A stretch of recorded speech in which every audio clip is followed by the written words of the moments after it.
सलाम, नमस्ते, सत श्री अकाल। मैं हूं रजा और आप देख रहे हैं खास मिडिल ईस्ट स्पेशल रिपोर्ट, जिसके अंदर मैं आपको मिडिल ईस्ट की तमाम बड़ी और अहम जानकारी देने वाला हूं। दोस्तों, ईरान ने बड़ा ऐलान किया है जिससे सऊदी अरब और कुवैत दोनों ही ईरान से नाराज़ हो सकते हैं। ऐसा नहीं होना चाहिए, लेकिन ईरान ने बड़ी बात बोल दी है। दोस्तों, एक गैस फील्ड है, समुद्र के अंदर है। ये जो गैस फील्ड है ये ईरान के ही क्षेत्र में आती है, लेकिन कुवैत कहता है कि ये हमारा है और सऊदी अरब का है। इस ऑयल फील्ड पर, इस गैस फील्ड पर सऊदी अरब और हमारा यानी कुवैत का अधिकार है, ईरान का नहीं है। ईरान बातचीत करने को तैयार है और कई वक्त से बातचीत दोनों से ही करना चाहता है। अब ईरान ने साफ कह दिया है कि अगर बातचीत के ज़रिए ये दोनों मिलकर हमसे हल निकालना चाहते हैं, बैठकर बात करना चाहते हैं और कोई सॉल्यूशन निकालना चाहते हैं तो वेल एंड गुड, यानी अच्छी बात है। और अगर दोनों ही इनकार कर देते हैं और पीछे हटते हैं और बात नहीं करते हैं और बस ये रट्टा मारते हैं कि ये हमारा है, ये हमारा है, तो हम इस पर पूरी तरह से कब्जा कर लेंगे। दूसरी अहम बात अपने व्यूअर्स को बताना चाहता हूँ कि पहले से ही ईरान का इस पर कब्जा है। ईरान इसको अपना ही बोलता है और ये ईरान के हाथ में ही है। कुवैत बहुत कमज़ोर है, सऊदी अरब ताकतवर है, लेकिन सऊदी अरब डिस्टेंस में बहुत इससे दूर है।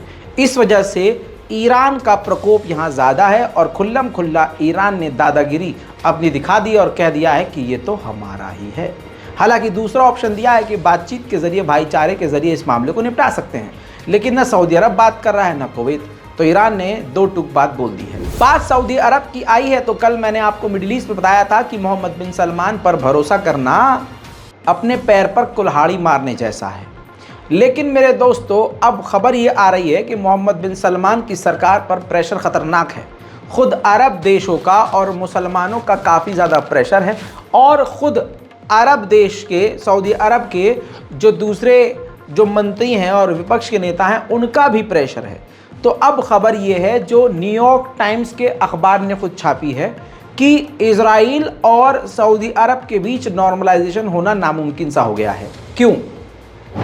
अंदर की खबर ये आई है कि सऊदी अरब इजराइल के सामने कई तरह की मांग रखेगा नॉर्मलाइजेशन करने के लिए, जिसमें पहली मांग ये होगी कि नेतन्याहू ये वादा करें कि फ़िलिस्तीनियों पर हमले बंद होंगे। अच्छी बात है, अच्छा मतलब प्रस्ताव अच्छा है। दूसरा, मोहम्मद बिन सलमान ये वादा लेंगे लिखित में कि आप वेस्ट बैंक और फ़िलिस्तीन के दूसरे इलाकों पर कब्ज़ा नहीं करेंगे, उनके घरों को नहीं तोड़ेंगे। और सऊदी अरब अमेरिका से भी चाहता है नेटो जैसा डिफेंस, यानी अगर सऊदी अरब पर कोई भी देश हमला करे तो अमेरिका सऊदी अरब की मदद के लिए आ गया है। ऐसी ऐसी टेढ़ी शर्तें हैं जो कम से कम नेतन्याहू तो नहीं मान सकता। न्यूयॉर्क टाइम ने साफ लिख दिया है कि इन्हीं शर्तों पर यह डील हो सकती है, लेकिन ये शर्त नेतन्याहू मानेंगे नहीं और मोहम्मद बिन सलमान इन शर्तों के बिना आगे बढ़ेंगे नहीं। तो ये डील सऊदी अरब और इजराइल के बीच नहीं हो सकती। उधर नेतन्याहू ने बड़ा ऐलान कर दिया है। उन्होंने कहा है कि हमने इजराइल में सबसे बड़ी रेल जो लाइन है बिछाना शुरू कर दिया है, प्रोजेक्ट को पास कर दिया है। ये रेल का प्रोजेक्ट $27 बिलियन का है। नेतन्याहू ने अपने मुंह से ये बात कही है कि फ्यूचर में हमारी नज़रें हैं कि इस रेल की पटरी को सऊदी अरब से जोड़ दिया जाए। היום אנחנו משיקים את פרויקט ישראל אחת, חיבור המדינה כולה ברכבת מהירה מקריית שמונה ועד אילת. הפרויקט הזה יוצא לדרך בתקצוב רב שנתי ענק של 100 מיליארדי שקלים. אני מוסיף שבעתיד אנחנו נוכל גם להעביר מטעני סחורות ברכבת מאילת לנמלים שלנו בים התיכון, ונוכל גם לחבר את ישראל ברכבת לסעודיה וחצי האי ערב. אנחנו עובדים גם על זה. अब देखिए, जो बात मैंने कही थी वो बात सामने आ गई है इजराइल की तरफ से। इजराइल के लॉ मेकर ने भी इस बात को कह दिया है कि सऊदी अरब से फिलहाल किसी भी तरह का नॉर्मलाइजेशन नहीं हो सकता। एक और वीडियो सामने आया है लेबनान के इजराइल से सटे हुए बॉर्डर पर। लेबनान के हिजबुल्लाह के लड़ाके हिजबुल्लाह का झंडा इजराइलियों की तरफ फहराते हुए नजर आए।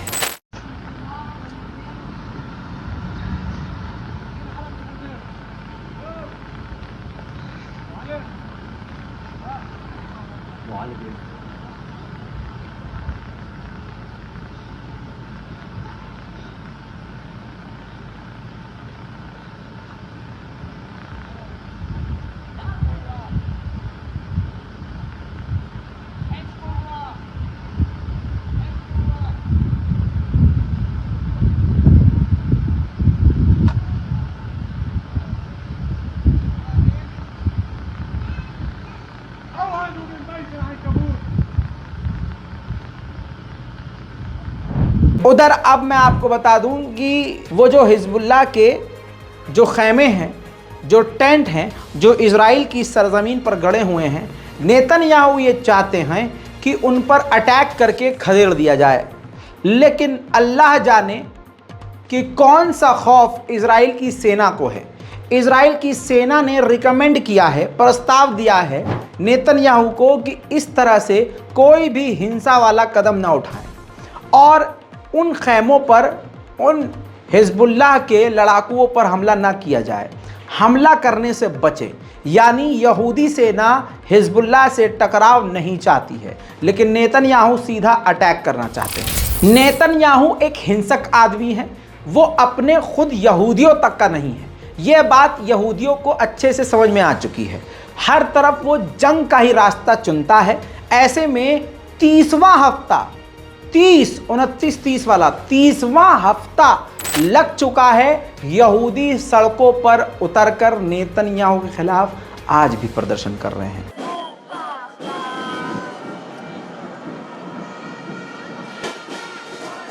Monday, we experienced that no one, especially the government, can listen to us. And that's the reason why we demonstrate here, and we all don't see any future if this will keep on going, if no one listens to the majority of the other side. We are not unit anymore. We are not united. We lost our unity in here. And if this government wants to proceed like they did, they have lost half of the country.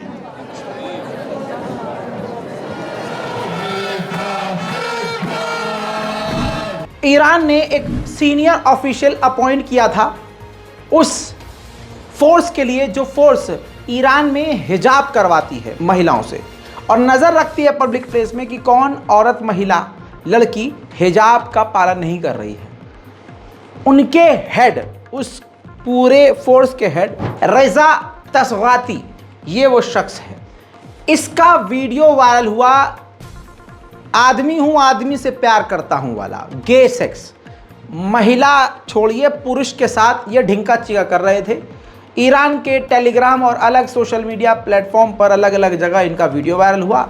Iran बुरी तरह से शर्मिंदा हुआ। Iran की सरकार ने तुरंत इस अफसर को लात मारकर निकाल दिया। दोस्तों, हिजाब के खिलाफ एक बड़ा आंदोलन ईरान में चला। पूरी दुनिया ने उस आंदोलन को सपोर्ट किया और दुनिया सोच रही थी कि अब ईरान नरम पड़ जाएगा, लेकिन उल्टा हुआ। ईरान ने कानून और सख्त कर दिया। कानून को और सख्त करते हुए उसने ऐलान कर दिया कि अगर कोई महिला, कोई औरत हिजाब नहीं करती है तो 2 साल के लिए उसको इंटरनेट इस्तेमाल नहीं करने दिया जाएगा।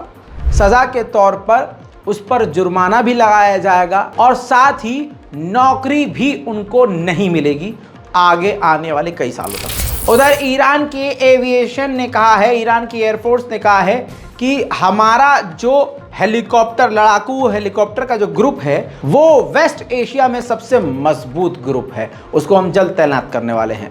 भारत के हिंदू समुदाय के लोग मुसलमानों का बाइकॉट करने की बात करते हैं, लेकिन मुल्लों के साथ उनके अब्बाओं की, उनके आकाओं की बहुत जम रही है। आपको पता है, इसी मुस्लिम देश ईरान के साथ भारत का बिजनेस यानी ट्रेड, व्यापार 47% बढ़ चुका है। ईरान की एक बहुत ही खूबसूरत एक्ट्रेस, क्या कहूँ, शहर गमर, ये देखिए, इनको ईरान ने गिरफ्तार कर लिया है इनकी इंस्टाग्राम पोस्ट की वजह से। ये है वो पोस्ट जिसमें ईरान की होते हुए ईरान के सबसे बड़े दुश्मन नेतन्याहू को इन्होंने जल्द ठीक होने की कामना की, दुआ की और कहा कि जल्द, इनका ऑपरेशन था नेतन्याहू का, तो कहा कि जल्द ठीक हों और जल्द काम पर लौटें और पूरी तरह से नेतन्याहू के समर्थन में बोली।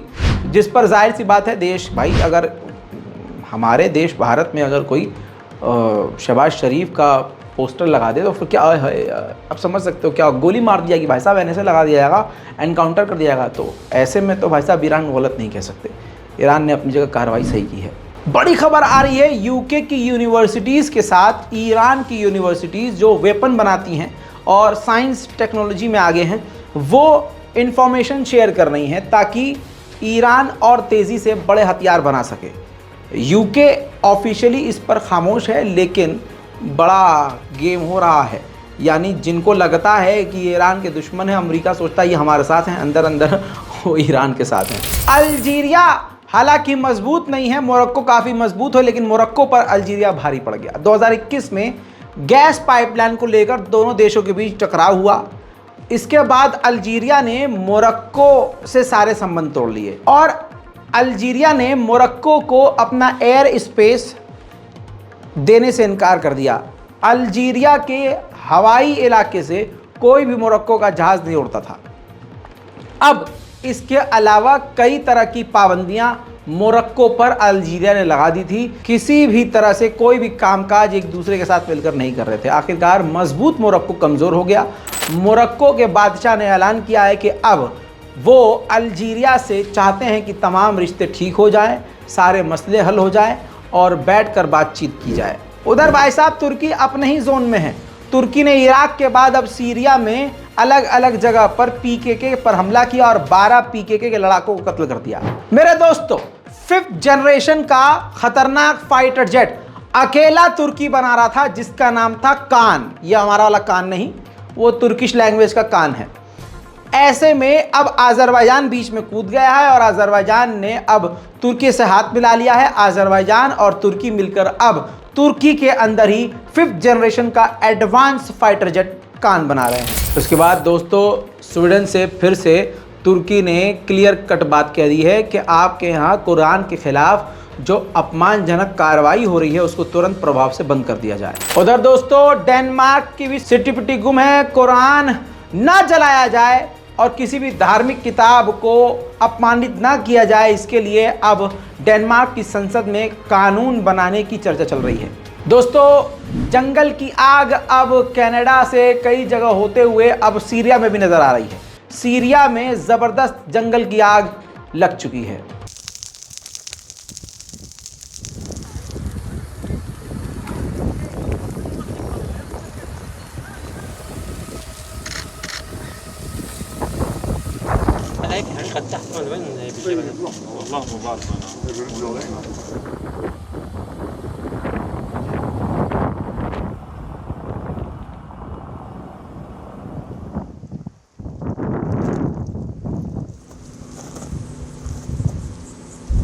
मिडिल ईस्ट की स्पेशल रिपोर्ट में आज और अभी के लिए इतना ही। चैनल को सब्सक्राइब कीजिए, अपनी राय कमेंट में लिखिए। मैं हूं रजा और आप देख रहे थे रजाग्राफी ओनली ऑन यूट्यूब। जय हिंद।